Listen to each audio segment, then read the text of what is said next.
उद्धव ठाकरे यांनी आज सुधीर मुनगंटीवार यांच्यावर हल्लाबोल केला आहे। भाऊ, आज उद्धव ठाकरे यांनी आपल्यावर हल्लाबोल केला आहे।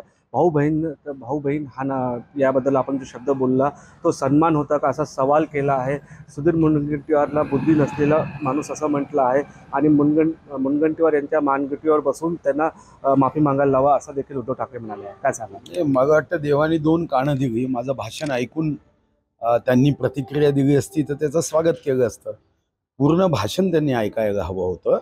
साधारणतः आणीबाणीमध्ये आणि 1984च्या दंग्यामध्ये ज्या घटना वर्तमानपत्रात आल्या, ये वाला लेते हैं। Inverter AC. आप गैम्बलर हो ना?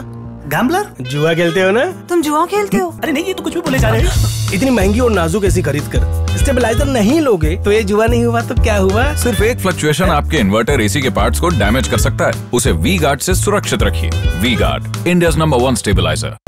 वर्तमानपत्रात छापून आलेल्या घटनांच्या बाबतीत मी त्या भाषणामध्ये उल्लेख केला की काँग्रेसच्या राज्यामध्ये आज काँग्रेस लोकशाहीची भाषा करताय, पण हुकुमशाहीच्या माध्यमातून काय काय प्रकार तेव्हाच्या कालावधीमध्ये झाले। निरपराधांना डांबलं, पत्नीच्या समोर पतीला जळत्या ट्रकमध्ये टाकलं, भावा बहिणीच्या संदर्भात जी घटना वर्तमानपत्रात आली ती मी दिली। माझं पूर्ण भाषण ऐकून त्यांनी प्रतिक्रिया दिली असती तर मग मी समजलो असतो की एक नेता पूर्ण भाषण ऐकतो आणि प्रतिक्रिया देतो। मला वाटतं की आजचं त्यांचं जे काही भाषण आहे ते राजकीय आहे। त्यांनी पूर्णपणे न ऐकता ट्विस्ट केलं। स्वतःच्या दृष्टीने फायद्याचं तेवढं एकच वाक्य वापरायचं, बाकी भाषणाबद्दल ते अवाक्षरही बोलले नाही।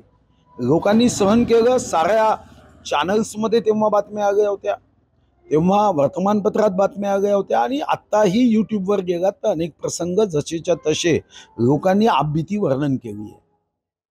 हो, पण आत्ताच का ही गोष्ट? कारण की या गोष्टीला पुष्कळ दिवस झाले, निवडणुकी संपल्या चंद्रपूर पहिल्या टप्प्याच्या, तरी ही बाब का समोर येत आहे?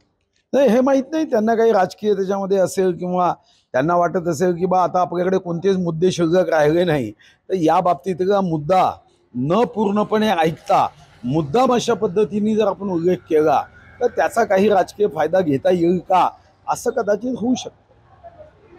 त्याच्या कुठेतरी राजकीय फायदा होऊ शकतो का, यामुळे हा वक्तव्य केलं असल्याचे सुधीर मुनगंटीवार यांनी म्हटलं आहे। निलेश दहाट, TV9 मराठी, चंद्रपूर।